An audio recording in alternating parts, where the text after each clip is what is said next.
Ajudan Ketua KPK Firly Bahuri, Kevin Egananta, diperiksa penyidik Reskrimsus Polda Metro Jaya selama 8 jam dan baru keluar pemeriksaan Jumat malam. Kevin diperiksa terkait kasus dugaan pemerasan mantan Menteri Pertanian Syahrul Yassin Limpo oleh pimpinan KPK. Rencananya, penyidik memanggil kembali Kevin pekan depan untuk pemeriksaan tambahan dan kelengkapan bukti. Polisi menyebut Kevin diperiksa sebagai salah satu saksi fakta dugaan pemerasan Syahrul Yassin Limpo oleh pimpinan KPK. Jadi yang jelas bahwa seluruh saksi-saksi yang diperiksa oleh tim penyidik adalah semua saksi-saksi yang merupakan saksi fakta dari peristiwa dugaan tindak pidana korupsi yang terjadi. Ada beberapa saksi ya, ada beberapa saksi yang kita panggil, termasuk panggilan ulang terhadap salah satu pegawai KPK yang pada hari Kamis kemarin mengkonfirmasi ketidakhadirannya. Polisi masih akan memeriksa sejumlah saksi yang diduga mengetahui dugaan pemerasan pimpinan KPK terhadap Syahrul Yassin Limpo.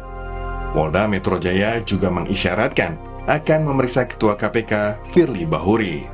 Ya, kalau memang sudah layak untuk diperiksa, diminta keterangan sebagai saksi. Apa sih Pak yang menentukan layak enggaknya diperiksa sebagai saksi Pak? Ya kaitannya, kait atau tidak. Karena itu kita udah yakin menemukan ada peristiwa pidananya, maka sudah naik ya. Setelah naik baru dipanggil saksi-saksinya gitu. Ya.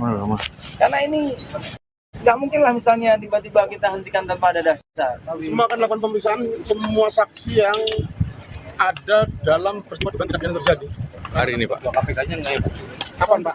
Agendanya Pak? Nanti kita jadwalkan ya. Pak, kalau karyawan Hari Senin Pak untuk pemeriksaan Firly Bahuri Pak. Nanti kita jadwalkan ya. Nanti. Dua lembaga penegak hukum, polisi dan KPK saling beririsan kepentingan terkait mantan Menteri Pertanian Syahrul Yassin Limpo. Sementara kasus dugaan pemerasan pimpinan KPK terhadap Syahrul Yassin Limpo sedang disidik di Polda Metro Jaya.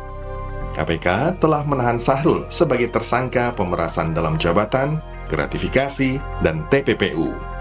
Tim Liputan, Kompas TV.